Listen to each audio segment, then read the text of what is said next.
afternoon mga kasati. Good morning, good morning. Tayo, pasok tayo. Kumusta Mga pala po? yung kasama ko sa trabaho ko. Ano masasabi mo ngayon? Ano? Ang masasabi ko ngayon na pagandang araw natin ngayon.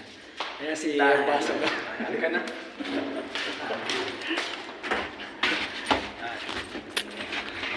Ay, iba pa rin talaga, no? Nakita ko sa nung nakarang Friday si ano ay nung Thursday yung taga... Kasi? Oo, yung natawa yan, pinost ko na video. Oo. Si DJ... Lakwatsa. Oo, yun. Diba? DJ Lakwatsa. Oo. Pasok na kami, ganito ang buhay ng OFW. Ay, talagang buhay. Wither lang. Pero magbabakasyon siya, malapit na raw siya. Malapit na, matagal pa. Makikita na nila. So, hindi na, tara. Sige, bye-bye.